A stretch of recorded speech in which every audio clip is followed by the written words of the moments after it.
sɔgɔma foli an b'o di an lamɛnbaga cɛ muso denmisɛn ani maakɔrɔ Bamakɔ a n'a lamini Mali kɔnɔ a mana kɛ diɲɛ fan fan ka dɔn k'a fɔ sɔgɔlen b'aw ka radio Mandi la n'o radio fréquence 93.8 kunnafoni a gɔnima sanima a bɛ di maa min fɛ Yusu Kone Yusufa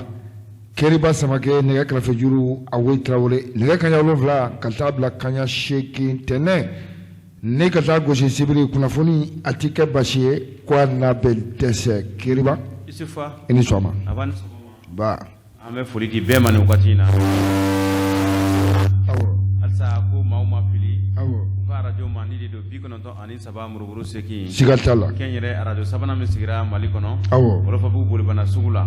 ko dugubila ka fisa ni ladala wuli ye ne tiɲɛ i y'a fɔ cogo min na sɔgɔma o sɔgɔma an bɛ Ala fo an ye bi kɛnɛ an y'o sɔrɔ ko bɛɛ bisimila Keriba Samakɛ siga t'a la radio fréquence 93.8 kosɛbɛ Keriba fasilidi sɛbɛnw ye min d'a ma an ye minnu ye an ka jabaraninw sanfɛ kunnafoniw n'a nasira an yɛrɛ ka wuli ka jɔ kɛra minnu seere ninnu ye kunnafoni ye an bɛna an ladon minnu na ka walawala dɔɔni limanaw k'u ka tata sɔrɔ a kɔnɔ yan'an ka maa welelen bi sɔgɔmada in na Sidi Lamine Dembele monsieur le maire yan'ale ka kɛnɛ sɔrɔ Keriba a ti kɛ basi ye ko a n'a bɛ dɛsɛ Keriba bada an ti don n'an ma dugawu k'an ka jamanaba in ye Maliba in Ala ka jamana in sutura Ala ka jamana in bɔ a juguw bolo nin sago jugu sago Ala kana jamana in kɛ maa sago ye ko ye Ala kana jamana in kɛ jugu sago ye ka kɛ maliyɛn yɛrɛwolo sago ye minnu ko anw ta ye Mali ko ye da tɛ ko ye dusukun kɛwale Ala k'a k'olu sago ye jugu sago Ala k'an kisi a ma Ala kana jamana in kɛ jugu sago ye jamana in danbe n'a hɔrɔnya o ka bon jugu sagoya ma Keriba Samakɛ bada an bɛ dugawu kɛ radio ɲɛmaayaso ye bi sɔgɔmada na an yɛrɛ nisɔndiyalen don kosɛbɛ mansinuw taabolo ka ɲi mankanw ka ɲi Keriba ɲɛmaa ɲuman a ka baara o de bɛ nin kɛ dɛ ka se ka maaw lafiya kuma yɛrɛ ka lafiya i ka nɔgɔya kuma kɔnɔ i ka lafiya foyi tɛ mina ɲuman kɔ ɲɛmaa ani ɲɛmaaso an ka foli bɛ bɛɛ lajɛlen Keriba nin y'an nakan ye sɔgɔmada in na ba Awoyi Tarawele i bɛ fiɲɛ bɔ an sen kɔrɔ an bɛ taa ka na Keriba Samakɛ ne bɛ n bolo bin ka jɔn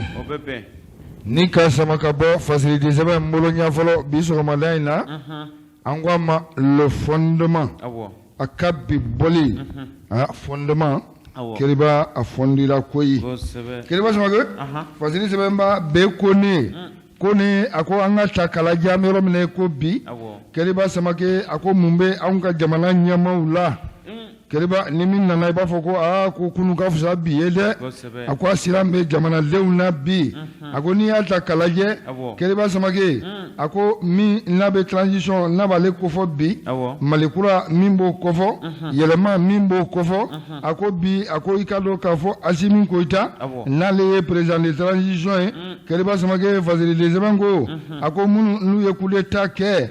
i ka dɔn k'a fɔ Elhaji Ibrahim Bubakari Keyita la ni jamanadenw kana olu ka laɲini k'o sabati n'o de ye ayiwa i ka dɔn k'a fɔ jamana in ka gɛlɛn bi tɔɔrɔ bɛ adamadenw kan Keriba u ye o mankan mɛn senkan cayara min ye M5RP a n'a nɔfɛmaw bolo min ye i ka dɔn k'a fɔ colonel Asimi Goyita a n'a nɔfɛma colonelu Keriba Samakɛ k'olu nana o de laban koyi sinon o ka ayiwa i ka dɔn k'a fɔ wulikajɔ Keriba ko a kɛra jamanadenw kosɔn bi ka m'an yɛrɛ ɲininka koyi colonel Asimi Goyita ko yala a ɲinɛna a kumakan ko wa a ɲinɛna o kɔ de wa min kana jamanadenw b'o bolo la a gɛlɛya min bɛ jamana kɔnɔ bi Keriba ko o gɛlɛya k'o ka bon kosɛbɛ koyi a ko kura farala gɛlɛya kan koyi min ye colonel Asimi Goyita ye ko a y'i bolo da sɛbɛn na sɛbɛn min n'o bɛ i ka dɔn k'a fɔ transition kalo 9 o président Keriba k'o ka cabinet fana dilan Elhaji Ibrahim Bubakari Keyita ka cabinet kɔfɛ awɔ kɛ Asimi Goyita a ko a ye sɛbɛn dilan sɛbɛn min n'a y'a bolo nɔ bila la a ko o de ye i ka dɔn k'a fɔ Mbandawo président de transition kalo 9 président k'a ka cabinet k'a sigira koyi maliyɛnw ka nafolo kan Keriba Samakɛ ako Asimi Goita ako ayi ɲɛtugun ka nin baara kɛ yala o kuma la a jɔrɔlen don a yɛrɛ la wa lala nin fana kɛra ancien chef de ta ye ka kɛ ɲɛ kɛ o to ye sa wa yɛrɛ Samakɛ a ko n'i y'a ta k'a lajɛ Fazilidi sɛbɛn ko a ko an bɛ yɔrɔ min na bi jamana gɛlɛya a ma dogo maa la koyi jamana in bɛ yɔrɔ min na ko bi degun min bɛ jamana kɔnɔ k'a ma dogo maa la Keliba nafolo yɛrɛ tɛ yɛlɛ ɲɛ la tuguni ya i bɛ dumuni kɛ i ye fɛn de sɔrɔ k'a san kɛ k'o yɛrɛ tɛ yɛlɛ ɲɛ yɛrɛ la tuguni Keliba a ko an bɛ yɔrɔ min na ko bi a ko min ye i kalo k'a fɔ président kɔrɔ transition président kɔrɔ kalo 9 n bɛ segin a kan ko i kalo 9 président k'a ka cabinet k'a dira a ma koyi cabinet min dira a ma a ko a sɛbɛn k'a signera i kalo k'a fɔ Asimi Goita bolo sɛbɛn min signera a bolo Keliba ko n'i y'a ta k'a lajɛ a ko min ye i kalo k'a fɔ Bandawe a ka cabinet k'i kalo k'a fɔ ko a directeur de cabinet à la personne du colonel Samba Sidibé. Keliba a ko chargé de mission a ko o nani ko dira ma koyi a ko chargé de mission fɔlɔ ko le Samir Nyama Ali Diabo capitaine Ousmane Sangare et le lieutenant-colonel Seydou Jamuntene Keliba Samakɛ o kuma la ko récompense do wa o colonel minnu fana CNSP tɔ minnu bɛ yen n'olu ma place sɔrɔ ana kabila na dilan k'olu ko ɲɛma in sa Keliba Samakɛ parce que Elisabeth ali bi a ko min ye LDK ye a k'o dira a ma koyi o de ye a su ye tenna bakɔrɔba ɲaani Keliba Samakɛ Keliba i ka dɔn k'a fɔ Fazilidi sɛbɛn ko a ko an bɛ yɔrɔ min na ko bi Keliba o kuma la ko transition Keliba olu nana ayiwa kalo k'a fɔ yɛlɛma min kama Keliba yɛlɛma a bɛ kɛ waati jumɛn yɛlɛma min u bɛ yɛlɛma jumɛn kɔ ka yɛlɛma kɛ bi Keliba ka kɛ komi i n'a sɔrɔ awa politiki dɔ u bɛ yɛlɛma sira kan ka sɔrɔ kɔrɔlen minnu bɛ kɛla jamana kɔnɔ Keliba ka jamana nafolo k'a talanki k'a ta k'a dun cogoya min ka d'u ye Keliba ko o bɛ ka kɛ halisa o kɛra fɛn ye bi fɛn min ni maliyɛn i ka dɔn k'a fɔ jamanadenw Keliba ko a dusukasi b'u la bi koyi a tɔɔrɔ b'u la Keliba jamana ka gɛlɛn bɛɛ de bolo b'i kun ka kule bi n'a fɔra bi nafoloba in bɛ taranki bi k'o ta k'o di ninnu fana ma ancien chef d'État a ko an bɛ yɔrɔ min na ko bi a ko ancien chef d'État min n'a bɛ jamana kɔnɔ i ka dɔn k'a fɔ Alifa Umaru Konare ka taa se Laji Ibrahima Bokari Keita ma koyi a ko i ka dɔn k'a fɔ Jɔnkulu Tarawele Keliba ko fana ancien de l'État ye ancien chef de l'État ye Keliba Samakɛ jamanatigi kɔrɔ président kɔrɔ o fana n'a ka musakaw bɛ ɲɔgɔn na koyi a ko n'i y'a ta k'a lajɛ an bɛ yɔrɔ min na ko bi jamana in kɔnɔ a ko ancien premier ministre Keliba ko bɛ t'i jɔ 14 bɔɲɔgɔnko la koyi muguba olu bɛ ta k'a di olu fana ma premier ministre dɔw yɛrɛ ba la Keliba olu ka premier ministeriya ko nafa si ma y'a jamana kɔnɔ nafa ma y'a la ka tɔgɔ kɔni k'a la ten dɔrɔn k'a kɛra premier ministre ye o premier ministre minnu bɛ yen bi Keliba olu fana bɛ nafoloba de ta la jamana ka wagane kɔnɔ a ko ninnu ye waleya minnu n'a bɛ Malikura ayiwa a nali ko a gɛlɛya fɔ koyi Malikura min n'a bɛ bɛɛ da bi Keliba ko n'a ma lajɛ nji ɲɛma jɔlen na i ka dɔn an ka Malikura ko a na karamɔgɔ ayiwa tɔ k'a ye Fazili an y'a zamani ka bɔ fɔnima kɔnɔ a ka bi bɔli Fazili sɛbɛnba bɛ koni an ka foli b'a hakili ta Isufa dɔgɔkun tɛmɛnen an da tora Amadu Yatara ale ka kunkankow la koyi i y'a fɔ dabaliban ale kɔnɔna la awɔ o dabaliban in Isufa min ye Amadu ye an ye ale ka kunnafoni sɔrɔ tuguni ka yira k'a fɔ ko Amadu a ye jaabi kɛ koyi ko ni kuma kɛr'i kan i bɛ jaabili fana kɛ n'a bɛ fɔ o ma ko droit de réponse kun kɔnɔ sa Amadu n'i y'a jateminɛ a yirala k'a fɔ ko ale ka baara de tun ye ka an balakaw minnu ni olu bɛ taa lajɛli k'a fɛ k'u man kɛnɛ ko ale b'a lajɛ ka ko ni ka tɛmɛ an'u ni ɲɔgɔn cɛ min ye ala kota kow ye koyi ka sababu kɛ Amadu a yirala k'a fɔ ko Amadu Mahamani Yatara ko kɛnɛya tigilamɔgɔ don nanzarakan na n'u bɛ min wele ko médecin médecin min ni ale bɛ mɔgɔw furakɛ ko Amadu ko sanga ni waati ko a ka baara de tun ye nin ye u y'a yira k'a fɔ ko an balaka dɔ sa ko a nɔ minɛna o nɔfɛ sababu kɛ a ye manamana ko ta ka ɲɛsin o ma Isufa tɛgɛ dalen ale kan sa k'a bila golo ma kiri bunakun kan Isufa min ye Amadu ye a kumana yan bi koyi dabaliban a ka bi bɔlen kɔnɔ a y'a yira k'a fɔ ko ale tɔgɔ ye ko Amadu Mahamani Yatara ko ale ye kɛnɛya baarakɛla ye ko ale yɛrɛ ye finitigi ye koyi sɔrasilaka kɔni ko ale bɛ nord de la ko nka k'ale ye yamaruya ɲini n'o ye permission ye kalo kelen walasa a bɛna bɔ Bamakɔ yan ale nalen sa ko ni nin ko fasugu in taara ka ɲɛsin ale ma ko sariya b'ale bolo ka jaabili kɛ sababu kɛ min ye dabaliban ye a kumana ale kan ko k'ale ma jɛn ni nin waleya in ye ma jɛn ni dabaliban ka nin kuma ye ko ale min tɛmɛna ale ni balimamuso ni ɲɔgɔn cɛ a y'a da to o la a y'a yira k'a fɔ ko don dɔ la sɔgɔma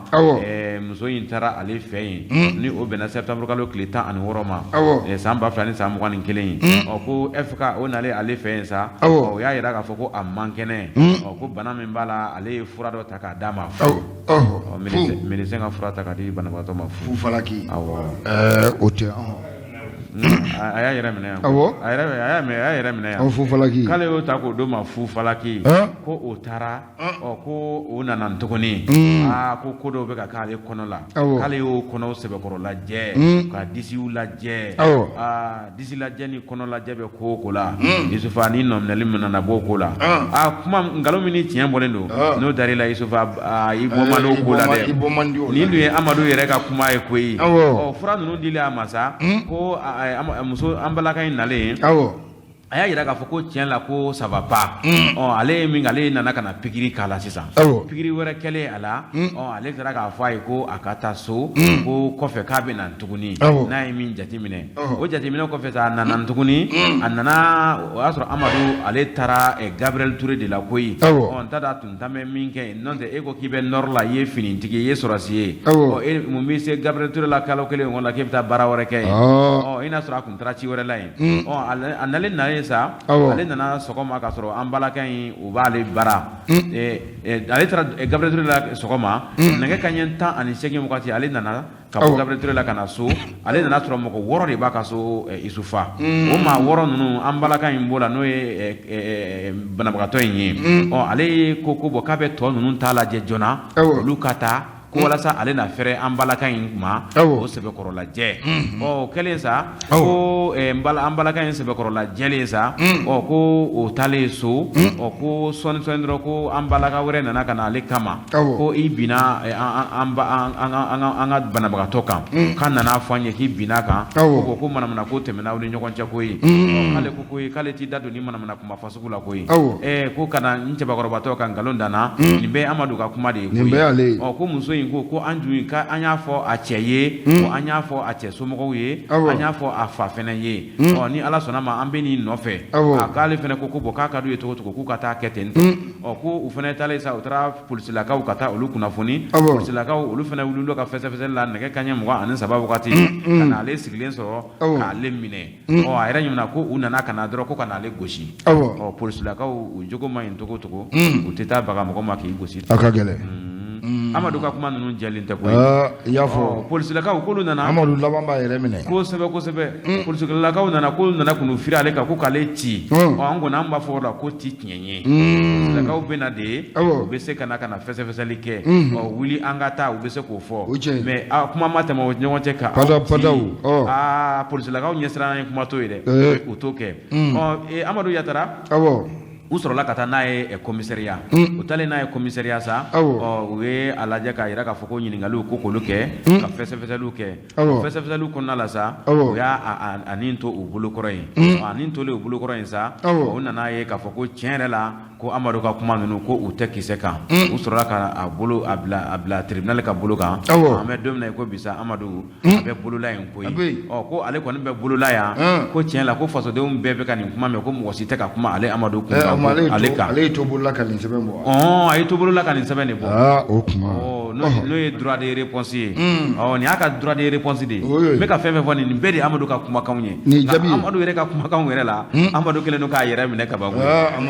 fasiri o y'ale yɛrɛ Amadu Yatara ye a ka laseli in de ye ka bɔ Dabaliban kɔnɔ Dabaliban k'an b'a fo kosɛbɛ Musa Jara n teri don k'an b'a fo Keriba babu ɲana Keriba fasiri sɛbɛ n'an ko a ma fondement le fondement an bɛ to a kɔnɔ fasiri sɛbɛn b'a ML Kone a ko bi sɔgɔmada in na Keriba a ko n'i y'a ta k'a lajɛ train de vie de l'État Keriba ko yɛlɛma ma don kow la dɛ awɔ a ko bi min ye anw ka jamanaba Maliba ye awa an y'an ka yɛrɛma hɔrɔnya ta a san 61 a ko Keriba ko fɛn min ye développement ye ko bouger pas k'o t'anw kɔrɔ Keriba ɲɛta dɔɔni k'o t'anw kɔrɔ ka sababu kɛ mun ye Keriba Samakɛ jamana marabagaw Keriba k'a bɛ waati jan bɔ bi koyi depuis fɛn min n'a cɔnguna kunna n'an k'a ma ko démocratie o depuis ale nana Keriba Samakɛ k'i ka dɔn k'a fɔ jamana marabagaw a k'u b'u falen falen ɲɔgɔn na de koyi nafolomugu cɛla Keriba a ko jateminɛ k'a tɛ foyi la an ka jamana kɔnɔ min ye dépenses ye État ka dépenses o bi kɛ a kɛcogo la Keriba a ko ɲininkali tɛ maa ma a ko hali i tɛ jɔrɔ n'a ye a ko bi i ka dɔn k'a fɔ jamana bɛ degun min kɔnɔ jamana bɛ ayiwa situation min yɛrɛ kɔnɔ bi n'a bɛ fɔ o ma ko camancɛ fanga ni bɛɛ ko transition Keriba ko transition ko kan ka yɛlɛma don baara caman na ko ye a ko mais ko jateminɛ kɛra k'a ye k'a fɔ transition min n'ale ye san 1 sɔrɔ Keriba ko o ta bɛ nin ka juguya n'a bɛɛ ye san 1 transition ko Keriba k'i ka lajɛ bi transition a ma tɛ yen bi a ministre tɛ yen a chef de cabinet tɛ yen a conseiller tɛ yen min tɛ gros cylindre de kɔnɔ koyi V8 belebele Keriba Samakɛ a ko o ka carburant yɛrɛ dɔrɔn viyaw ko bɛ ayiwa i ka dɔn k'a fɔ lugubele min ji bɔ Keriba Samakɛ fasiri sɛbɛn ko a ko n'i y'a ta k'a lajɛ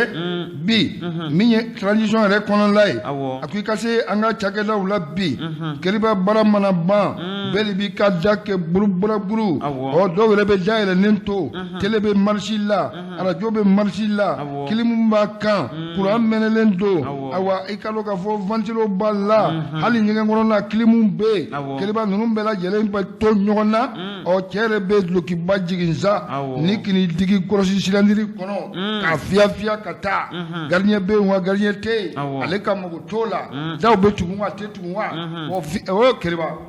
a ko min bɛ jamana kɔnɔ bi o ɲɔ ɲalen don Keriba k'o de ka ca a ko n'i y'a ta k'a lajɛ kuranjɛnibafu min y'o ye ji tiɲɛbafu minnu y'o ye bi Keriba a k'o bɛ se ka dɔ ɲa jamana a kungo la bi koyi sabula gɛlɛya min bɛ jamana kɔnɔ a ma dogo maa si la a ko min ye i ka dɔn k'a fɔ premier ministre Sukali Kokala Mayiga ye a ye sɛbɛn bɔ ni k'a ci ministre bɛɛ lajɛlen ma koyi k'a fɔ train de vie de l'État ko ka jateminɛ k'a la o fana kɛra sɛbɛn ye ten sɛbɛn min n'a fɔra contrôle t'a la